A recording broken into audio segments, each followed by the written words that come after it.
जय हिंद दोस्तों, आप सभी का स्वागत है अपने YouTube channel best study point में। दोस्तों आज मैं आप लोगों के लिए परसेंटेज का कुछ इंपॉर्टेंट प्रश्न लेकर के आया हूँ और अगर आप किसी भी एग्जाम की तैयारी कर रहे हो तो ये आपके लिए इंपॉर्टेंट होगा। तो चलिए देर ना करते हुए हम शुरू करते हैं। लेकिन शुरू करने के पहले आपसे मेरा रिक्वेस्ट है, अगर आप चैनल पर नए हो तो प्लीज वीडियो को लाइक करें, चैनल सब्सक्राइब करें और वीडियो को अधिक से अधिक शेयर कर दे दोस्तों। तो दोस्तों आज मैं आप लोगों को परसेंटेज का परीक्षा में फेल पास पर आधारित प्रश्न मैं बताऊंगा। आप लोग पूरा वीडियो आज कीजिए दोस्तों, आज के बाद कोई दिक्कत नहीं होगी। चलिए देखिए प्रश्न को देखते हैं दोस्तों। पहला प्रश्न है आपका, एक परीक्षा में परीक्षार्थी 52% अंग्रेजी में अनुत्तीर्ण हुए, 42% गणित में अनुत्तीर्ण हुए तथा दोनों विषयों में 17% अनुत्तीर्ण रहे हो तो दोनों विषयों में उत्तीर्ण परीक्षार्थी का प्रतिशत कितना है। अब ध्यान दीजिएगा दोस्तों,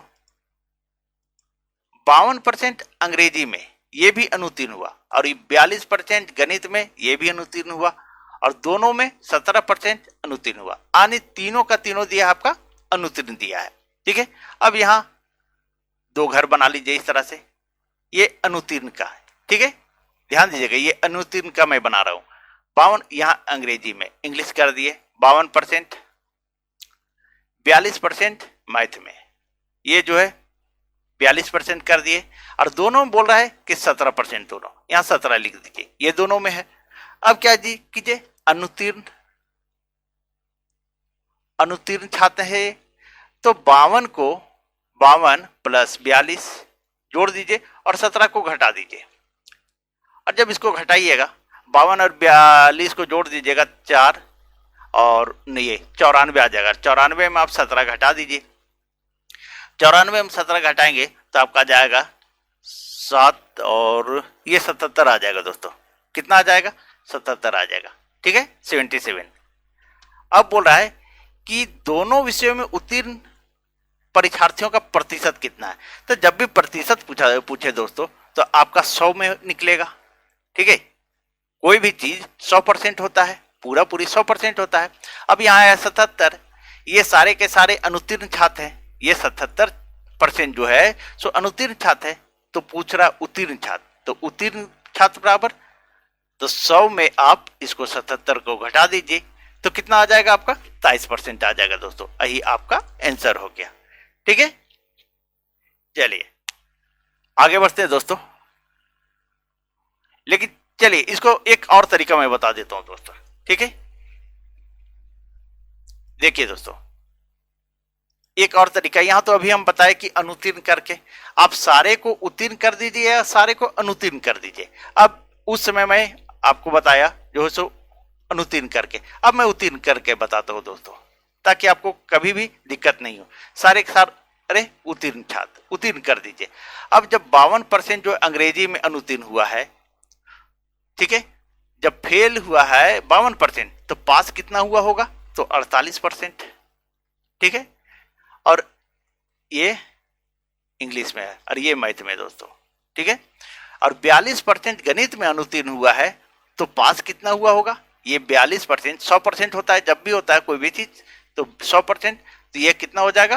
तो आपका 58% हो जाएगा। ठीक है, और ये बोल रहा है दोनों विषयों में 17% अनुत्तीर्ण हुआ है।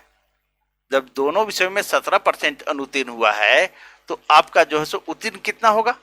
17% 100 में घटा दीजिए तो कितना आ जाएगा? आपका आ जाएगा 83% दोस्तों। अब यहां जो है 83% लिख दीजिए। ठीक है, सब परसेंटेज में लिख दीजिए। ये सारे के सारे उत्तीर्ण है दोस्तों। ठीक है, अब क्या कीजिए, 48 प्लस 58 माइनस 83 इतना ही कर दीजिए, आपका आंसर आ जाएगा दोस्तों। 8 8 16 और 5 4 9 1 10 और इसमें 83 आप घटा दीजिए और 83 घटाएंगे तो कितना आ जाएगा? 6 में गया 3 तो 3 और 10 में 8 गया तो 2, यानी 23% दोस्तों। यही आपका आंसर हो गया। चाहे आप सारे को सारे जो है उत्तीर्ण कर दीजिए या सारे को सारे अनुत्तीर्ण कर दीजिए, इसका यही ट्रिक है दोस्तों। ठीक है, अब कितना टाइम लगेगा आप सोच लीजिए। चलिए आगे बढ़ते हैं और नेक्स्ट प्रश्न को देखते हैं। दूसरा प्रश्न देखिए दोस्तों। दूसरा प्रश्न क्या आ रहा है आपका, एक परीक्षा में 19% विद्यार्थी गणित में, 10% विद्यार्थी अंग्रेजी में अनुत्तीर्ण होते हैं, फेल होते हैं। यदि सारे विद्यार्थी में से 7% विद्यार्थी दोनों विषयों में अनुत्तीर्ण होते हैं तो दोनों विषयों में उत्तीर्ण होने वाले विद्यार्थियों की संख्या कितनी है। चलिए ध्यान दीजिएगा दोस्तों, इसको थोड़ा क्लियर कर लेते हैं। 19% विद्यार्थी गणित में, 10% विद्यार्थी अंग्रेजी में, ये अनुत्तीर्ण होते हैं। ध्यान दीजिएगा, जो मैं बोल रहा हूं उसको सुनिएगा। 7% विद्यार्थी दोनों विषयों में अनुत्तीर्ण हुए, कि तो सारे के सारे क्या है, तो अनुत्तीर्ण है। हम तो क्या करते हैं, हमको पूछ रहा है उत्तीर्ण छात्रों का होने वाले विद्यार्थियों की संख्या, हम सारे को उत्तीर्ण बना देते हैं दोस्तों। क्या करते हैं, उत्तीर्ण बना देते हैं। तो उत्तीर्ण बनाने के लिए इनको 100 में सबको घटाना पड़ेगा, ठीक है। तो ये जो है मैथ में 19% जो है अनुत्तीर्ण हुआ है।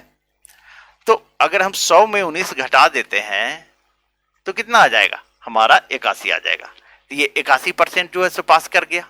यहाँ फेल दिया दोस्तों, ये जो है 19% फेल है, तो पास कितना होगा, तो 100 में 19 घटा दीजिए 81%। अब बोले 10% विद्यार्थी अंग्रेजी में फेल हुआ है, तो पास कितना हुआ होगा, तो 90% पास हुआ होगा। अब बोल रहा है दोनों में 7% विद्यार्थी अनुत्तीर्ण हुए, तो दोनों में जब 7% हुआ है तो 100 में 7 अगर घटा दीजिएगा तो कितना आ जाएगा, 93% आ जाएगा दोस्तों, ठीक है। हम सारे को उत्तीर्ण बना दे रहे हैं। ये जो है अनुत्तीर्ण दिया था, हम 100 में घटा करके उत्तीर्ण बना दिए। अब हम लिखेंगे उत्तीर्ण बराबर 81 और प्लस 90 जोड़ करके 93 आप घटा दीजिए, आपका आंसर आ जाएगा। ये आ गया 1 और 8 ये 17 आ गया दोस्तों, 171। अब 171 में हम 93 को घटा देंगे, 193 को घटा देंगे तो कितना आ जाएगा दोस्तों, 78% आ जाएगा। यही आपका आंसर हो गया। तो सही आंसर क्या हुआ, तो डी नंबर हुआ दोस्तों। चलिए आगे बढ़ते हैं और नेक्स्ट प्रश्न को देखते हैं दोस्तों। आप लोग पूरा वीडियो वॉच कीजिए दोस्तों, और वीडियो को अधिक से अधिक शेयर कर दें ताकि कमजोर से कमजोर छात्र तक ये पहुंच जाए दोस्तों, क्योंकि थोड़ा सा कमजोर छात्रों को समझ में नहीं आता है कैसे बनेगा, लेकिन ये शॉर्ट ट्रिक देख लेंगे तो उनको मैथ से डर खत्म हो जाएगा दोस्तों। चलिए तीसरे प्रश्न को देखते हैं। बोल रहा है एक विद्यालय में 90% छात्र अंग्रेजी में उत्तीर्ण हुए, 85% गणित में उत्तीर्ण हुए और 150 दोनों विषयों में उत्तीर्ण हुए। इन दोनों विषयों में कोई भी छात्र अनुत्तीर्ण ना हुआ हो तो छात्रों की कुल संख्या ज्ञात कीजिए, ठीक है। अब कुल संख्या निकालने के लिए बोल रहा है दोस्तों, कुछ भी नहीं करना है, ध्यान दीजिएगा। कुल छात्र जब भी होता है तो कितना होता है, तो 100 होता है ना, होता है दोस्तों। अब बोल रहा है 90% छात्र अंग्रेजी में उत्तीर्ण, 85% गणित में उत्तीर्ण, ये दोनों पास हुआ, ठीक है। और 150 छात्र दोनों विषय में उत्तीर्ण, ये भी उत्तीर्ण हो रहा है। तो पास कितना हो रहा है, पास बराबर इसको कीजिए 90 प्लस 85%, ठीक है। अब इसको अगर आप जोड़ दीजिएगा तो कितना आ जाएगा, 90 और 85, ये 5 आ गया और 8 9 17, 175 आ गया दोस्तों, ठीक है। यहां बोल रहा है छात्र अनुत्तीर्ण ना हुआ हो तो छात्रों की कुल संख्या पूछ रहा है।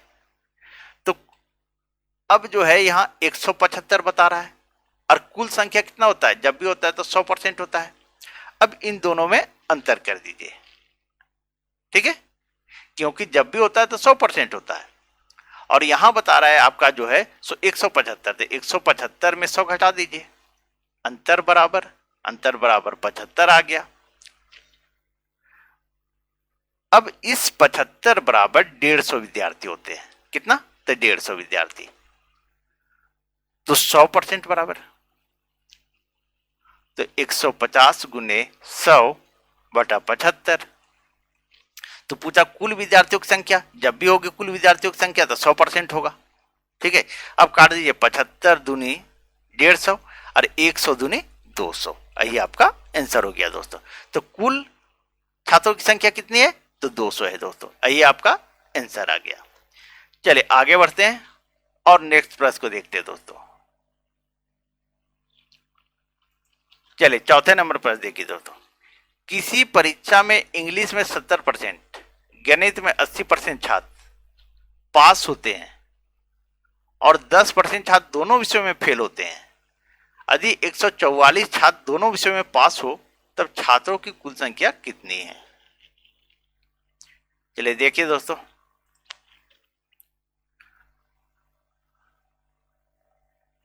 एक ग्राफ बना लीजिए। ये जो है 70% गणित में 80% छात्र, सॉरी इंग्लिश में 70% और गणित में 80% छात्र क्या बोला, पास होते हैं दोस्तों। देखिए पास होता है, ठीक है, पास होता है। इंग्लिश में 70%, गणित में 80% पास होता है। तो आप क्या कीजिए, इसको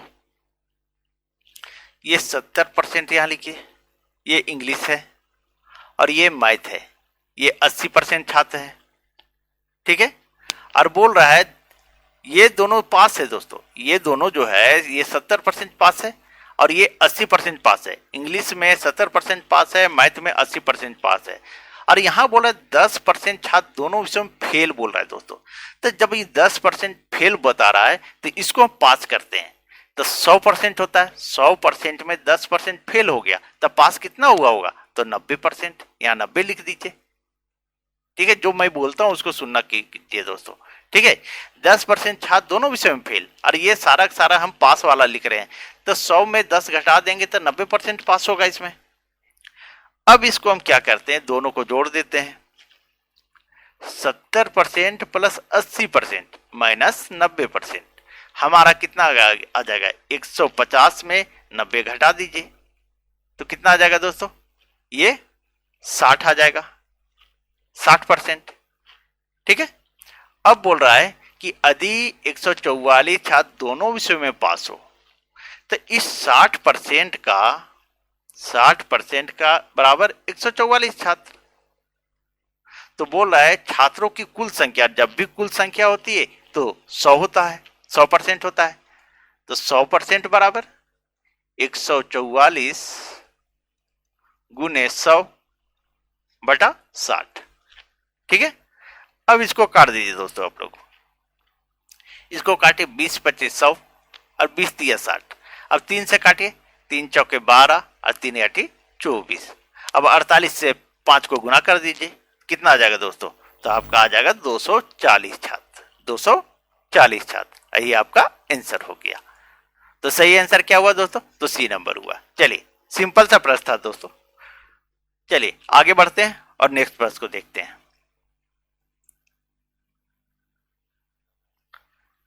देखिए दोस्तों, पांचों प्रश्न को देखिए। बोल रहा है किसी परीक्षा में 34% छात्र गणित में फेल हुए और 42% छात्र अंग्रेजी में फेल हुए। यदि 20% छात्र दोनों विषयों में फेल हुए तो दोनों विषयों में पास होने वाले छात्रों की संख्या, छात्रों का प्रतिशत क्या है दोस्तों, प्रतिशत पूछ रहा है। चलिए ध्यान दीजिएगा दोस्तों, यहां जो है 34% फेल है गणित में, 42% छात्र फेल है अंग्रेजी में और 20% छात्र दोनों विषयों में फेल है। सारा का सारा फेल दिया दोस्तों, ठीक है। तो आप पूरा उसी तरह लिख दीजिए, ग्राफ बनाइए। यहाँ पे ये फेल का कॉलम बना रहे दोस्तों, ठीक है। तो ये 34% फेल हुआ है, किसमें, मैथ में। ये फेल का ग्राफ है दोस्तों, जो बोल रहा हूं उसको सुनिएगा, पूरा लिख नहीं रहा हूं मैं। और 42% छात्र फेल है अंग्रेजी में, 42% छात्र अंग्रेजी में फेल है और 20% छात्र दोनों विषयों में, देखिए फेल है दोनों विषयों में। 20% बीच में लिख दीजिए, ठीक है, क्योंकि दोनों में है। अब कुल फेल कितना %, तो ऐसा कीजिए आप, 34% प्लस 42% माइनस घटा दीजिए 20% को। अब कितना आता है सो देखिए, 4 2 6 आया, 4 3 7 76 आया। अब इस 76 में इस 20 को घटा दीजिए तो कितना आ जाएगा दोस्तों, तो 56% फेल हुआ। कितना फेल हुआ, तो 56%। लेकिन यहां पूछ रहा है आपको कि दोनों विषयों में पास होने वाले छात्र, पास होने वाले, ठीक है। तो 56% फेल हुआ है, ये जो है फेल का परसेंट निकला है दोस्तों। आप इसको 56 यहां मत आंसर कर दीजिएगा, अभी आपका बाकी है। तो क्या कीजिए, तो पास छात्र, तो पास होने वाले छात्र जब भी होता है परसेंटेज में 100% होता है, तो 100 में आप इस 56 को घटा दीजिए, 56% को घटा देंगे तो 44% हमारा पास हुआ दोस्तों। ये आपका आंसर हो गया। तो सही आंसर क्या हुआ, तो डी नंबर दोस्तों। आप यही 56 मार कर नहीं निकल जाइएगा, ठीक है। क्वेश्चन को पूरा पढ़िएगा, कभी भी एग्जाम में आप क्वेश्चन को पूरा पढ़िएगा, ठीक है, तभी आप सही कर पाइएगा दोस्तों। चलिए नेक्स्ट प्रश्न को देखते हैं। छठा प्रश्न देखिए दोस्तों। छठा प्रश्न आपका कह रहा है, ध्यान दीजिएगा दोस्तों। एक परीक्षा में किसी छात्र ने 30% अंक प्राप्त किए और वह 6 अंकों से फेल हो गया। यह टाइप 2 है दोस्तों। क्या है, टाइप 2 है दोस्तों, ठीक है। एक परीक्षा में किसी छात्र ने 30% अंक प्राप्त किए और वह 6 अंकों से फेल हो गया। दूसरा छात्र 40% अंक प्राप्त किया और पास होने वाले न्यूनतम अंकों से 6 अंक अधिक प्राप्त किया। तो अधिकतम अंक कितना है। चलिए, लंबा लग रहा है क्वेश्चन, लेकिन कोई बात नहीं दोस्तों, आपका आसानी से बनेगा। 30% अंक प्राप्त किया, ध्यान दीजिएगा, 30% अंक प्राप्त किया और वह जो है 6 अंकों से फेल हो गया। तो अगर ये 6 अंक और लाता तब तो पास हो जाता। और दूसरा छात्र क्या किया, देखिए दूसरा छात्र 40% अंक लाया और पास होने से 6 अंक अधिक लाया है। ये जो है 6 अधिक लाया था, इसको हम घटा देंगे। इसको घट रहा था तो इसमें जोड़ना पड़ा, और ये अधिक लाया था, इसको हम घटा दिए। अब क्या कीजिए, ध्यान दीजिएगा दोस्तों। अब ये हमारा इधर चला जाएगा और ये हमारा इधर आ जाएगा, क्योंकि बराबर के बाद है। तो 40 में 30 घटा देंगे। हम शॉर्ट कर दे रहे हैं दोस्तों, जो मैं बोल रहा हूं उसको सुनिएगा। तो 10%, इस 30 को इधर ले गए तो 40 में 30 घट गया, ये प्लस से उधर गया तो माइनस में हो गया, तो 10%। और ये हमारा जो 6% जो है इधर से जब इधर आया बराबर की इधर, तो ये माइनस में तो इधर आकर के प्लस में हो जाएगा। तो ये कितना हो जाएगा, तो 12 हो जाएगा, ठीक है। अब तो पूछ रहा है कि अधिकतम अंक कितना था। तो अधिकतम अंक जब भी होगा तो 100% होगा। तो 100% बराबर 12 गुने 100 बटा 10। इसको काट दीजिए, 12 दहिए 120। कितना आया दोस्तों, 120। यही आपका अंक। 1 मिनट दोस्तों, बहुत दूरी लिख दिए। तो अधिकतम अंक कितना था, तो 120 अंक था दोस्तों। यही आपका आंसर आ गया। चलिए, तो सही आंसर क्या हुआ दोस्तों, तो बी नंबर हुआ। चलिए आगे बढ़ते हैं और नेक्स्ट प्रश्न को देखते हैं। देखिए 7वां प्रश्न दोस्तों, और 7वां प्रश्न अच्छे से समझिएगा, ये थोड़ा सा लंबा प्रश्न है, आप अच्छे से समझिएगा दोस्तों।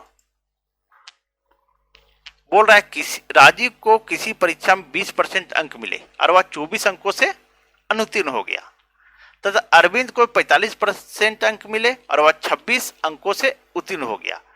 परीक्षा में उत्तीर्ण होने के लिए कितने परसेंट अंक आवश्यक है। अब परसेंटेज पूछ दिया दोस्तों। अब ध्यान दीजिएगा, 20% लाया, ये जो है 20% लाया और 24 अंकों से अनुत्तीर्ण हो गया, यानी इसको 24 अंक और चाहिए। दूसरा छात्र जो है 45% अंक लाया और ये वह 26 अंकों से उत्तीर्ण हो गया, 26 अंक अधिक ले आया। इसको 26 अंक घटा दीजिए। अब क्या कीजिए, ये 20 इधर जाएगा और ये 28 इधर आएगा। तो 20 घटा देंगे 45 में, हम शॉर्ट कर रहे हैं दोस्तों, ठीक है, लंबा नहीं कर रहे हैं, यहीं पर घटा दे रहे हैं। तो 45 में 20 घटा देंगे तो 25% आया और ये 28 इधर 24 तरफ आ जाएगा।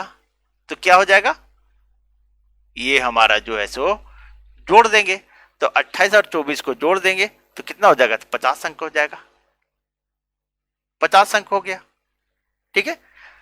जब 25% बराबर 50 अंक तो 100% बराबर हम शॉर्ट में लिख रहे हैं दोस्तों, लंबा नहीं कर रहे हैं, यहीं पर हम कर दिए, ये नीचे लिखते, लेकिन हम यहीं लिख दे रहे हैं, चलिए लंबा नहीं करेंगे। तो 100% बराबर 50 गुने 100 बटा 25, ये तो 25 दूनी 50 आ गया। अब इसको अगर हम गुना करें कितना आ जाएगा 200, और 200 क्या आया दोस्तों, तो ये पूर्णांक आया है। ठीक है, क्या है दोस्तों 200, ये पूर्णांक है। ठीक है, इसको समझिएगा दोस्तों। अब बोल रहा है अंक परीक्षा में उत्तीर्ण होने के लिए कितने प्रतिशत अंक आवश्यक है। अब पूर्णांक तो आया 200, तो 200 का ध्यान दीजिएगा दोस्तों, थोड़ा सा लंबा हो जा रहा है लेकिन आपको समझना ही पड़ेगा, ध्यान दीजिएगा। इस 200 का कितना चाहिए, तो 20%, चाहे इसमें निकालिए चाहे इसमें निकालिए, ठीक है, चाहे इसमें निकालिए या इसमें निकालिए। 200 का 20% परसेंट में था तो बटा में 100 दे दिए, और प्लस 24 अंक चाहिए था। ठीक है, इतना दूर समझ में आ गया। अब काटिए इसको, ये कट गया, ये कट गया। अब कितना, 20 दूनी 40, 40 और 24 कितना हो गया, तो 64 अंक चाहिए, 64 अंक चाहिए, ये अंक है दोस्तों। लेकिन हमारा पूछ रहा है कि ये परसेंटेज में पूछ रहा है कि कितना परसेंट अंक चाहिए। ठीक है, जो मैं बोल रहा हूं उसको सुनिएगा आप लोग। तो पूर्णांक कितना था, तो 200, तो 200 में ध्यान दीजिएगा दोस्तों, तो 200 में कितना अंक चाहिए, तो 64 अंक चाहिए। 200 में 64 अंक चाहिए, तो 100 में, क्योंकि परसेंटेज में पूछ रहा है, तो 100 में अब क्या कीजिए, 64 गुने 100 बटा 200।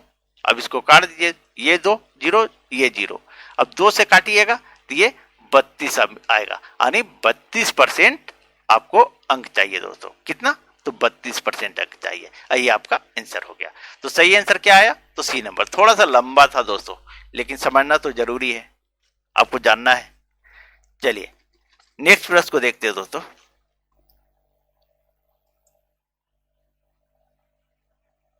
अब देखिए 8वें प्रश्न को देखते हैं। ये भी थोड़ा सा लंबा प्रश्न दोस्तों, लेकिन कोई बात नहीं।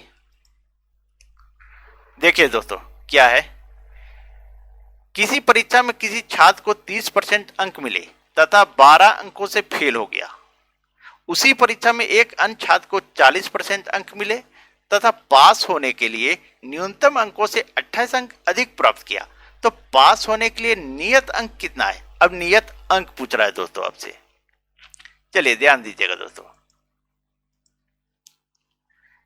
30% अंक मिले, 12 अंकों से फेल हो गया, तो 30% मिले और 12 अंक से फेल हो गया, तो यहां 12 जोड़ दीजिए।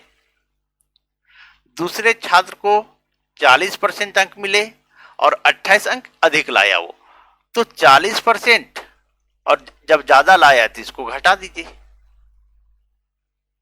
चलिए अब क्या कीजिए, ये 30 इधर चला जाएगा और ये 28 इधर आ जाएगा, क्योंकि बराबर के बाद है।